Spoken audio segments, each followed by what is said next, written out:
वंदे मातरम। शिक्षक साथियों, अभिभावकों और विद्यार्थियों, आज का ये बहुत ही महत्वपूर्ण वीडियो APAR यानी अपार आईडी बनाने से संबंधित है।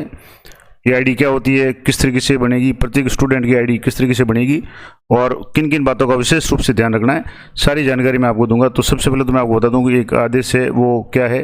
यहाँ से आप देखेंगे तो स्कूल शिक्षा परिषद की तरफ से एक महत्वपूर्ण आदेश जारी हुआ है, जिसका विषय है कि समस्त राजकीय और गैर राजकीय विद्यालयों में अध्ययनरत विद्यार्थियों हेतु APAR यानी अपार कार्य हेतु जिला नोडल और सहायक नोडल और ब्लॉक नोडल अधिकारी नियुक्ति के क्रम में अब इसमें लिखा हुआ है कि स्कूल शिक्षा और साक्षरता विभाग शिक्षा मंत्रालय भारत सरकार द्वारा राज्य के सभी राजकीय और गैर राजकीय विद्यालयों में यानी सभी बोर्ड से संबंधित, चाहे वो CBSE से हो, राजस्थान बोर्ड से हो, में अध्ययनरत विद्यार्थियों की शैक्षिक जीवन की यात्रा को ट्रैक करने के उद्देश्य से APAR यानी automated permanent academic account registry ये कार्य आरंभ किया गया है।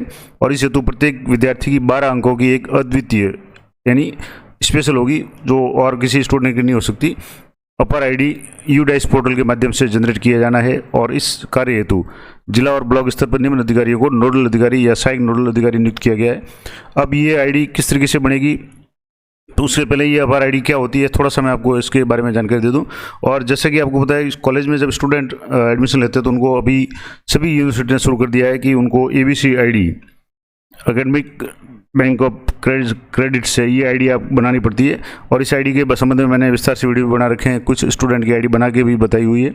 तो इसी तरीके से अब स्टूडेंट जो प्रत्येक स्टूडेंट है कक्षा पहली से लेकर 12वीं तक जो भी अध्ययनरत है वो उन सभी की आईडी बनानी है। अब इसके लिए क्या क्या विशिष्टता होगी, जैसे यहाँ नोडल अधिकारी जिला नोडल अधिकारी है तो जो मुख्य जिला शिक्षा अधिकारी वो होंगे, सहायक जिला नोडल अधिकारी है जिसमें अतिरिक्त परियोजना समन्वयक है, जिला शिक्षा अधिकारी माध्यमिक है, एलिमेंट्री वगैरह ये सारे होंगे। इसके अलावा ब्लॉक लेवल पे है जो मुख्य ब्लॉक शिक्षा अधिकारी CBO है, वो संबंधित ब्लॉक के ब्लॉक नोडल अधिकारी होंगे। ये तो नोडल अधिकारी होंगे, लेकिन काम सारा है विद्यालय स्तर से किया जाएगा। और इन सब की गतिविधियों के संबंध में जैसे 27 तारीख को आज है दोपहर 2 से 4 बजे तक वीडियो कॉन्फ्रेंसिंग का भी आयोजन किया गया है, और जिसमें समस्त जो नोडल और सहायक नोडल यानी ये जितने भी अधिकारी है ये भाग लेंगे और अपने ब्लॉक के जो ब्लॉक MIS UDICE है उनके साथ में भाग लेंगे। और जिसका लिंक भी यहाँ नीचे जो है आज बाद में देने का कहा गया है। और ये जो आदेश है राजकाज के रेफरेंस नंबर है, यहाँ से आप देखेंगे तो ये 25/9 का आदेश है। अब ये तो हो गया कि ये आईडी बनाने के लिए ये आदेश है। अब आईडी किस तरीके से बनानी है, तो सबसे पहले तो आपको बता दूँ कि आईडी होती क्या है। तो शिक्षा मंत्रालय भारत सरकार ने नई शिक्षा नीति 2020 के अनुसार पूरे भारत के छात्रों के लिए विशिष्ट पहचान संख्या बनाने की योजना बनाई है, और इसी को APAR जो आईडी कहा गया है। और ये स्पेशल होगी नहीं, इसका मतलब हो गया कि one nation one enterprise card, यानी प्रत्येक स्टूडेंट का एक स्पेशल अंक होगा 12 अंकों का, जो उसका विशेष होगा, पूरे इंडिया में किसी और स्टूडेंट का वो नहीं हो सकता। अब इसमें जैसे कॉलेज भारत सरकार ने जो कॉलेज स्टूडेंट है उसके लिए एकेडमिक बैंक ऑफ क्रेडिट यानी ABC की शुरुआत की है, उसी तरीके से जो स्टूडेंट्स 12वीं तक पढ़ रहे हैं उनके लिए APR कार्ड बनाने की जो है स्कीम वो शुरू की गई है।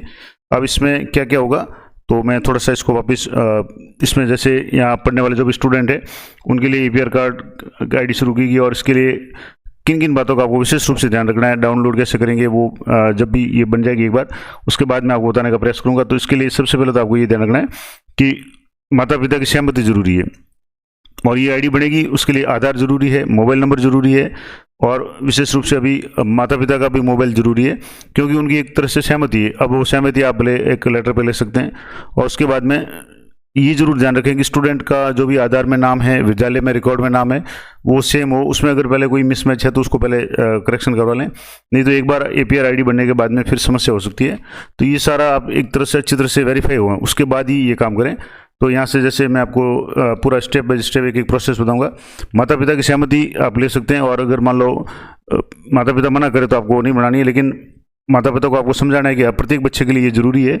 और इसके लिए बाद में स्टूडेंट की प्रत्येक जो भी गतिविधि होगी, उसके जो भी मार्क लिस्ट वगैरह होगी वो सारे डिजी-लॉकर में होंगी, और डिजी-लॉकर के लिए APR आईडी वगैरह है वो बाद में काम आएगी। फिर APR आईडी को आप डाउनलोड भी कर सकते हैं, उसके लिए ईमेल आईडी, मोबाइल नंबर वगैरह वो जरूरी होंगे। तो ये सारा बता दिया कि APR आईडी उसमें सारी जानकारी उसमें स्टूडेंट की मिल जाएगी, जिसमें उसका नाम, पता, जन्मतिथि, फोटो, संस्थान वगैरह ये सारा उसको मिल जाएगा। और इसकी आधार पे APR के आधार पे डिजी-लॉकर का खाता मिलेगा, तो डिजी-लॉकर में उसके सारे डॉक्यूमेंट्स वगैरह है वो जुड़ जाएंगे। और APR आईडी सीधे जब कॉलेज में जाएंगे तो एबीसी बैंक से जुड़ेंगे, जिसमें कोई भी स्टूडेंट है कोई भी कोर्स वगैरह करेगा वो सारा उसमें आ जाएगा, क्योंकि निकट भविष्य है वो डिजिटल युग है, और डिजिटल युग में आपको पेपरलेस काम सारा है, तो उसमें एपीआर आईडी बहुत ही महत्वपूर्ण होगी। तो इसके संबंध में मैं ये सारा मैंने थोड़ा सा बता दिया आपको।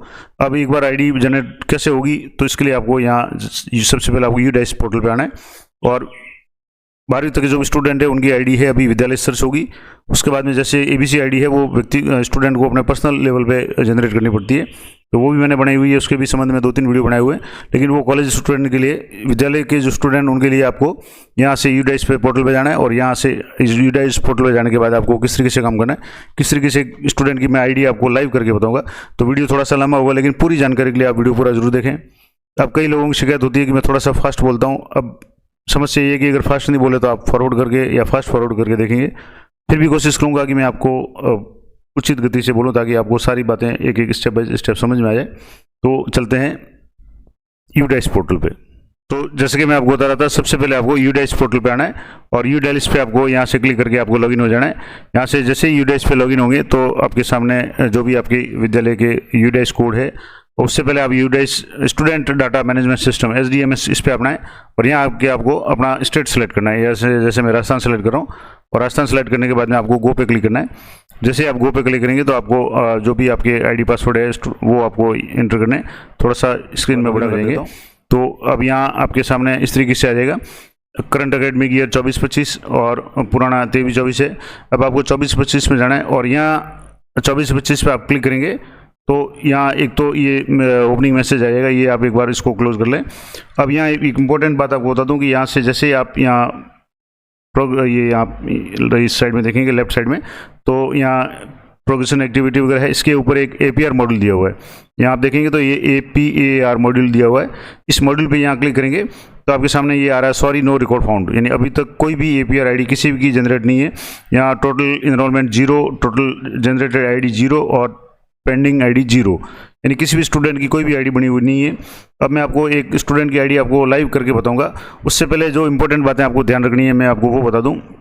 सबसे पहला काम तो आपको करना है कि प्रोग्रेशन एक्टिविटी मॉड्यूल है, इस पे जाना है और ये पूरा करना है। जब तक आप प्रोग्रेशन मॉड्यूल पूरा नहीं करेंगे, आपके सारे स्टूडेंट है इस साल शो नहीं होंगे।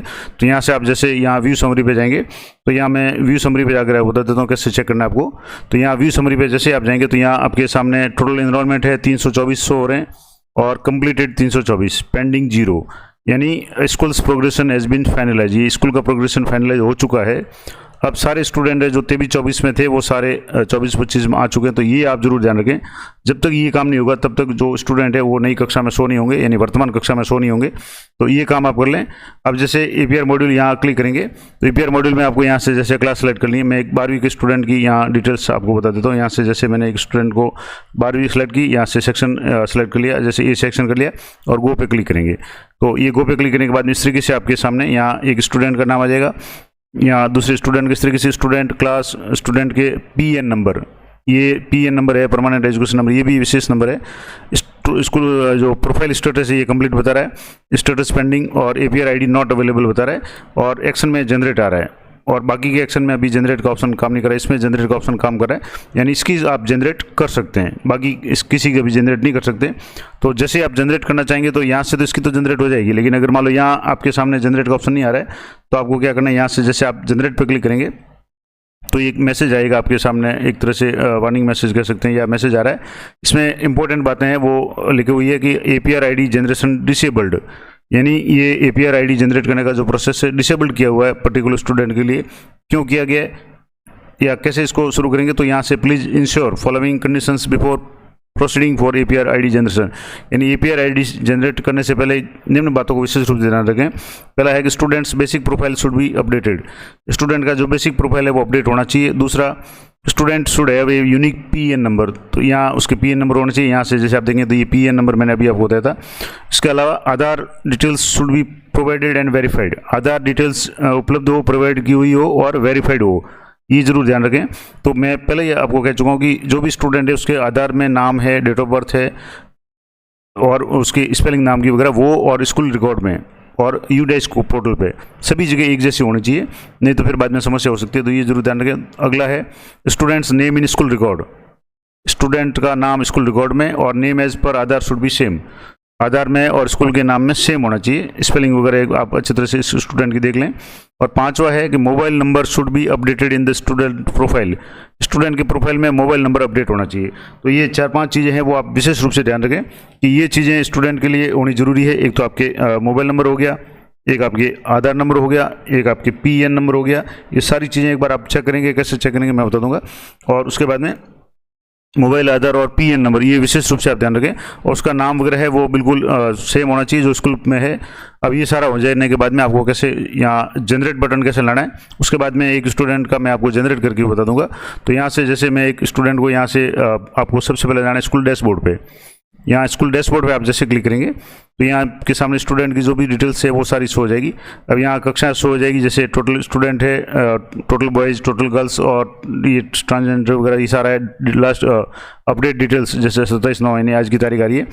अब यहाँ से आपको, जैसे मैं 12वीं क्लास का कह रहा था आपको, तो यहाँ से आपको जो कक्षा है 12वीं, उसके आगे व्यू एंड मैनेज ये बटन दिया हुआ, इस पर आपको क्लिक करना है। यहाँ पे आप जैसे क्लिक करेंगे तो आपको थोड़ा सा वेट करना है। इस तरीके से प्रत्येक स्टूडेंट का यहाँ नाम आ जाएगा। जैसे यहाँ कक्षा आ गई 12th A, और यहाँ PN number, permanent education number, आपको पता है सभी स्टूडेंट के यहाँ शो हो रहे हैं। अब यहाँ जितने स्टूडेंट है अब कम वो शो हो रहे हैं, तो पर पेज 10 हो रहे हैं। तो आप इसको नेक्स्ट पे क्लिक करेंगे तो आगे वाले स्टूडेंट है वो शो हो जाएंगे। तो ये एक बार सारे स्टूडेंट्स के आप चेक कर लें, PN नंबर सभी के होने चाहिए। इसके अलावा students name as per record, ये नाम है, इसकी स्पेलिंग आपको चेक करनी है। जेंडर मेल फीमेल है। डेट ऑफ बर्थ इसकी आपको यहाँ से चेक कर लेनी है। जैसे इसकी डेट ऑफ बर्थ है तो ये आप कंफर्म कर लें कि जैसे 20/2/2007 है। आधार में भी इसकी डेट ऑफ बर्थ यही होनी चाहिए। अगर इसमें कुछ फर्क आता है तो भी आपके उसको नहीं करना है। और एंट्री इसमें जैसे इन प्रोग्रेस आ रहा है, क्योंकि ये GP है, इस पर मैंने क्लिक करके इसको किया हुआ है। अब आपको यहाँ दूसरा स्टूडेंट मैं आपको सेलेक्ट करके बता रहा हूँ, जिसके आपको अभी मैं आपको करके बता दूँ। यहाँ से जैसे नेक्स्ट पेज पे जाएंगे तो यहाँ एक स्टूडेंट है जिसको मैं आपको लाइव करके बता रहा हूँ। यहाँ से जैसे एक और पेज है, जैसे 3 पेज में इनकी डिटेल्स है। तो यहाँ से जो स्टूडेंट जिनका आपको मैं लाइव करके बता रहा हूँ, यहाँ से आप एक बार वापस में दोबारा थोड़ा सा ये साइट है वो बटन जल्द कुछ दब गया है, तो वापस आपको इस तरीके से 12वीं कक्षा में आ जाना है। और 12वीं कक्षा में लिस्ट में एक स्टूडेंट की जिनकी डिटेल्स मेरे पास प्राप्त हो चुकी है, खास करके जिसके आधार नंबर, वो मैं आपको यहाँ बता रहा हूँ। यहाँ से आपको नेक्स्ट पे क्लिक करना है। दूसरे पेज पे उसका नाम है, तो यहाँ दूसरे पेज पे नाम शो नहीं हो रहा, तो इसको बैक क्लिक करके मैं आपको बता दूँ। यहाँ से ये बैक नहीं आ रहा तो मैं इसको थोड़ा सा एक बार पॉज करके आपको बताता हूँ। अब जैसे यहाँ आप स्टूडेंट को मैं यहाँ से, जैसे स्टूडेंट का नाम है, यहाँ इसकी PN नंबर है, और यहाँ से नॉट स्टार्टेड आ रहा है। यहाँ GP पे आपको क्लिक करना है। यहाँ जो नाम के आगे GP लिखा हुआ है इस पर क्लिक करना है। तो यहाँ GP पे क्लिक करेंगे तो स्टूडेंट का नाम है, आप आधार से एक बार चेक कर लें। स्टूडेंट स्टेट कोड ये तो चलो, उसके बाद में जेंडर है, ये डेट ऑफ बर्थ यहाँ से आप कंफर्म कर लें।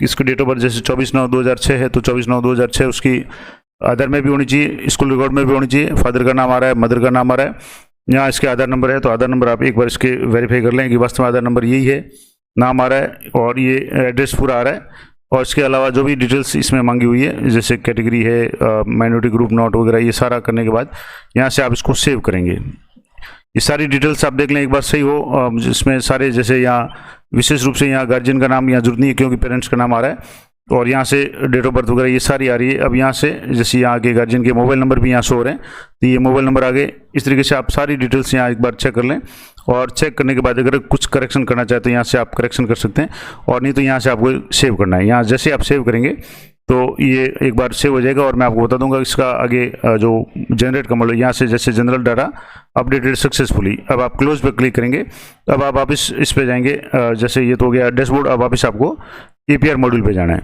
तब यहाँ से APR मॉड्यूल पे जाने के बाद आपको यहाँ से अभी जैसे नो रिकॉर्ड आ रहा है, 12वीं सेलेक्ट करेंगे, और यहाँ से 12वीं का सेक्शन जैसे ये सेलेक्ट कर लें या ऑल करें तो भी जो भी डाटा आ जाएगा। अब यहाँ एक तो ये जनरेट आ रहा था, अब यहाँ नीचे स्क्रॉल करेंगे तो यहाँ एक दूसरा जनरेट जो भी एक स्टूडेंट का मैंने किया था, ये नाम आ गया, ये 24/9/2006 इसकी डेट ऑफ बर्थ आ गई, ये मोबाइल नंबर आ गए, और यहाँ भी जनरेट का ऑप्शन आ रहा है। तो अब आप इसकी ID है वो जनरेट APR ID बना सकते हैं। तो मैं जो पहला स्टूडेंट था इसका मैंने पहले वीडियो बनाने से पहले जनरेट का ऑप्शन एबल कर दिया था, क्योंकि अभी तक इनका डिसेबल्ड आ रहा है। यहाँ जो है, अब यहाँ आपको क्लिक करना है जनरेट पे। जब इसकी APR ID बनानी है तो जनरेट पे क्लिक करना है। अब यहाँ आपको देखना है कि स्टूडेंट का नाम आ गया, PN नंबर यहाँ शो हो रहे हैं, ये चेक कर लें। पीएन नंबर आप कन्फर्म करना चाहें तो आपके सालाना दर्पण पे मिल जाएंगे। इसके संबंध में मैंने वीडियो भी बनाया था कि यू डैश पोर्टल पे पीएन नंबर किस तरीके से अपडेट करना है।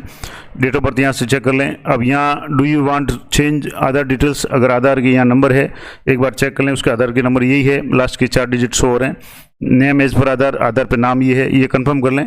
अगर इसमें कुछ चेंज करना तो ये चेक बॉक्स है, इस पर आपको क्लिक करके नए नंबर और नाम है वो इंटर करना है। लेकिन अब सही है तो मैं इसको वापस अनचेक कर रहा हूँ, तो यहाँ से ये ऑटोमेटिक रह जाएंगे। अब इंपॉर्टेंट बात जो ध्यान देने वाली वो है कंसेंट बाय फादर, मदर और legal guardian of the student for APR ID generation. यानी एपीआर आईडी जनरेशन से पहले माता पिता फादर से कंसेंट यानी सहमति लेनी है। अब सहमति लेने के लिए या तो आप स्टूडेंट के थ्रू उससे बात कर लें, एक लेटर या एक टाइप करके बना रहे हैं जिनमें लिखें कि मैं अपने स्टूडेंट या अपने पुत्र पुत्री की एपीआर आईडी बनाने की सहमति देता हूँ और जिसमें आधार कार्ड उपयोग हुआ उनसे साइन करवा के ले लें, अपने एक फाइल में रख लें। और नहीं तो उनको समझा देंगे, तो क्योंकि ये सारा स्टूडेंट के लिए भविष्य के लिए ज़रूरी है। तो अब यहाँ से जैसे एक तो यहाँ आपके स्टूडेंट के फादर का नाम आएगा, मदर का नाम जो भी है। अब उसके पिताजी अगर मान लो सहमति दे रहे हैं तो यहाँ से एज सेलेक्ट है, और सेलेक्ट में यहाँ आपके सामने 3 ऑप्शन आ रहे हैं, फादर आ रहा है, मदर आ रहा है या लीगल गार्जियन। तो जैसे फादर है तो फादर यहाँ सेलेक्ट कर लें। उसके बाद में यहाँ स्टूडेंट का नाम वैसे ही शो हो रहा है। अब आपको आईडी प्रूफ यानी उनका भी एक आईडी प्रूफ चाहिए, तो उनका आधार कार्ड मंगवा लें। यहाँ से आपके आधार कार्ड हो सकता है, पैन कार्ड हो सकता है, वोटर आईडी, ईपी कार्ड हो सकता है, ड्राइविंग लाइसेंस हो सकता है, पासपोर्ट। अब मान लो जैसे उनके पिताजी का आधार कार्ड है और यहाँ पिताजी का आधार कार्ड है, वो एंटर करना है। और यहाँ लिखा हुआ है कि वॉलंटरी, यानी ये पिताजी घोषणा कर रहे हैं इसके कि वॉलंटरी गिव माई कंसेंट, यानी मैं अपनी इच्छा से अपनी सहमति दे रहा हूँ टू शेयर हीज और हर आधार नंबर, उसके आधार नंबर शेयर करने की, and demographic information issued by UDI यानी आधार से। और किसके लिए? For the purpose of creation of APR ID और opening of DigiLocker account of my child for the following intents and purpose. यानी आपको उनको माता पिता को समझाना है कि बच्चे का जब भी भविष्य में कोई भी काम होगा वो डिजी लॉकर से होगा, उसके लिए आईडी जरूरी है, तो उसके लिए मैं सहमति देता हूँ। और यहाँ प्लेस ऑफ कंसेंट में आपको प्लेस ऑफ फिजिकल कंसेंट यानी आप जहाँ भी दे रहे हैं सहमति उस स्थान का नाम लिख दें। जैसे विद्यालय है उसी गाँव में है, उसी गाँव में माता पिता रहते तो वहाँ का लिख दें। डेट ऑफ बर्थ कंसेंट यानी किस तारीख को सहमति दे रहे हैं वो कर दें। और नीचे आपके यहाँ संस्था प्रदान का नाम आ जाएगा, उनकी एक तरह से कंसेंट आ जाएगी और यहाँ आपको सबमिट करना है। तो अब मैं यहाँ से स्टूडेंट के फादर का नाम यहाँ लिख कर क्या होता तो यहाँ से जैसे ही स्टूडेंट के फादर का नाम यहाँ से लिखेंगे, तो मैं स्टूडेंट के फादर का नाम यहाँ लिख रहा हूँ। उसके बाद में यहाँ फादर आ गया, आधार आ गया, और अब फादर के आधार नंबर यहाँ निकले हैं। तो इसके लिए आपको स्टूडेंट से संपर्क करके या उसके फादर से संपर्क करके आपको ये काम करना है और उनकी सहमति जरूर लेनी है। उनको एक बार समझा देना है कि भाई ये स्टूडेंट के लिए ज़रूरी है। और इसी तरीके से अब जैसे मैं स्टूडेंट के फादर का जो आधार नंबर है वो यहाँ एंटर कर रहा हूँ। इनका नाम एक बार आप चेक कर लें, उसके बाद में आधार नंबर है, मैं आपको एंटर करके बता रहा हूँ। यहाँ से जैसे आधार नंबर है ये 4 अंक और इसके बाद में ये 4 अंक और इसके बाद में यहाँ से 4 अंक, इस तरीके से ये आधार नंबर आ गए। अब ये सारा करने के बाद में यहाँ प्लेस ऑफ कंसेंट यानी आप कहाँ दे रहे हैं, तो यहाँ आपके स्कूल का नाम, स्कूल जहाँ भी है उसके गांव का नाम जो भी है वो लिख दें। और तारीख फिजिकल कंसेंट यहाँ से कैलेंडर से जैसे आज की सिलेक्ट कर लें, क्योंकि आज ही ये मैं वीडियो बना रहा हूँ, आज ही सहमति ली है बच्चों से, यहाँ से लिया। उसके बाद में संस्था प्रदान का नाम और सबमिट पे क्लिक करना है। तो आपको ऊपर क्या क्या ध्यान रखना है? सबसे पहले तो आप यहाँ से चेक कर लें स्टूडेंट का नाम, पीएन नंबर चेक कर लें, डेट ऑफ बर्थ चेक कर लें, आधार डिटेल्स चेक कर लें। अगर आधार में गलती है तो यहाँ से आपको चेक बॉक्स पर क्लिक करके नई डिटेल्स इंटर कर देनी है। उसके बाद में कंसेंट ऑफ फादर में यहाँ से फादर का नाम आ जाएगा, फादर उसका रिलेशन आ जाएगा, एज ए फादर है, मदर है, लीगल फादर जो भी है। स्टूडेंट का नाम यहाँ ऑटोमेटिक आपके आ रहा है और कौन सा प्रूफ दे रहे हैं वो उनके आधार नंबर। यहाँ स्टूडेंट के आधार नंबर नहीं होकर के माता पिता के आधार नंबर या आधार की जगह मान लो अगर पैन नंबर दे रहे हो तो पैन नंबर यहाँ लिखना है, वोटर आईडी दे रहे हैं तो वोटर आईडी, जो भी प्रूफ दे रहे हैं वो यहाँ मेंशन करना है। फिर यहाँ जगह का नाम मेंशन करना है, यहाँ आज की तारीख मेंशन कर दें, यहाँ संस्था प्रदान का नाम ऑटोमेटिक आ जाएगा और यहाँ आपको सबमिट पे क्लिक करना है। यहाँ जैसे आप सबमिट पे क्लिक करेंगे, ये एक बार मैं सबमिट पे क्लिक करके बता रहा हूँ। तो are you sure want to generate the APR ID with consent by father, और फादर का नाम आ रहा है, क्या आप बच्चे के पिता की सहमति से एपीआर आईडी जनरेट करना चाहते हैं? तो आपको कंफर्म येस पे क्लिक करना है। अगर सारी चीज़ें सही है आप अच्छी तरह से चेक कर लें, कहीं कोई मिस्टेक नहीं है आधार वगैरह में, स्कूल के रिकॉर्ड वगैरह में, ये अच्छी तरह से आप एक बार देख लें। उसके बाद आपको कंफर्म पे क्लिक करना है। तो awaiting response from APR services, और ये आ गया APR ID generated successfully. APR ID ये है, अब आपके स्टूडेंट जो है उसकी एपीआर आईडी जनरेट हो चुकी है और एपीआर आईडी आपको नोट कर लेनी है। इसका आप फोटो भी खींच सकते हैं, नोट भी कर सकते हैं, बाद में भी आपको बता दूंगा कहाँ से मिलेगी ये। और इस तरीके से ये एपीआर आईडी 12 अंकों की होगी और ये स्टूडेंट के आगे भी काम आएगी। तो यहाँ से आपको जैसे बैक पे जाना है, अब मैं आपको यहाँ से वापस मेन मॉड्यूल पे जाकर के यहाँ बताऊँगा। तो यहाँ से जैसे आप जो APR मॉड्यूल था यहाँ आप देखेंगे तो टोटल एनरोलमेंट 12वीं कक्षा की बात करें तो 26 है, टोटल आईडी जनरेटेड 1, पेंडिंग 25, यानी एक स्टूडेंट की मैंने आपको अभी ये आईडी बना के बता दी। अब यहाँ से आप ये स्टूडेंट का नाम चेक कर लें, प्रोफाइल यहाँ कंप्लीट आ रहा है, बाकी के इनकम्प्लीट आ रहा है, यहाँ कंप्लीट आ रहा है, पेंडिंग यहाँ जैसे स्टेटस इसका कंप्लीट आ रहा है, जनरेटेड बाकी का पेंडिंग आ रहा है। APR आईडी यहाँ से आप इस तरीके से APR आईडी है, इसको आप नोट कर लें और स्टूडेंट को भी ज़रूर बता दें और अपने विद्यालय के भी रिकॉर्ड में इसका प्रिंट निकाल के, इस पूरी कक्षा का एक तरीके से प्रिंट निकाल के आप रख लें, ताकि बाद में भविष्य में किसी भी स्टूडेंट की आईडी की जरूरत पड़े तो आप उसको बता सकें। तो ये महत्वपूर्ण जानकारी थी APR आईडी के संबंध में कि प्रत्येक बालक बालिका की जो 1 से 12 तक पढ़ रहे हैं, चाहे सरकारी स्कूल में हो या प्राइवेट स्कूल में, निजी स्कूल में हो, किसी भी में हो, उनकी APR आईडी जनरेट करनी है। उसके लिए आपको कुछ बातें विशेष रूप से ध्यान रखनी है। मैं आपको एक एक बात दोबारा बता दूँ कि एक तो आपको स्टूडेंट के मोबाइल नंबर है, आधार नंबर, विशेष रूप से आधार नंबर में उसके माता पिता के आधार नंबर भी आपको जरूरत पड़ेगी। आधार के अलावा आपके बैंक मतलब पैन कार्ड नंबर है, ड्राइविंग लाइसेंस वगैरह बच्चे के पिता के माता के जो भी है वो भी काम में आ सकते हैं। और सबसे बड़ी बात ध्यान रखनी है कि उसके आधार की डिटेल्स और स्कूल की डिटेल्स ये सारी सेम हो, नहीं तो बाद में समस्या हो सकती है। तो आपको जल्दबाजी नहीं करनी है और ये पूरा प्रोसेस मैंने आपको लाइव बता दिया। अगर आपके कुछ भी डाउट है तो आप जो भी उच्च अधिकारी है यहाँ जैसे नोडल अधिकारी दिए हुए हैं तो आप उनमें CBO साहब से या DO साहब से संपर्क कर सकते हैं। पूरा प्रयास मैंने आपको जानकारी देने के लिए किया है। कुछ भी अगर आपको डाउट है, कुछ भी कन्फ्यूजन है तो कृपया अपने विभागीय निर्देशों की पालना करें। जब भी इस तरीके से जो भी आदेश आए उसकी पालना करें। मैंने पूरा प्रोसेस आपको लाइव करके बता दिया। ध्यान ये रखें कि माता पिता की सहमति लेनी है और जो भी डिटेल्स है आपको अच्छी तरह से विद्यालय रिकॉर्ड में, आधार में, UDIS पे वेरीफाई करने के बाद ही आईडी जनरेट करनी है। तो ये पूरा प्रोसेस था। वीडियो थोड़ा लंबा हुआ लेकिन मैंने पूरी डिटेल आपको बताने का प्रयास किया है। इसी तरह की अपडेटेड और लेटेस्ट जानकारी के लिए चैनल को सब्सक्राइब कर लें ताकि जब भी कोई नया वीडियो अपलोड हो आपको तुरंत उसका नोटिफिकेशन मिल जाए। तो मिलते हैं नेक्स्ट वीडियो में, तब तक जय हिंद, जय भारत।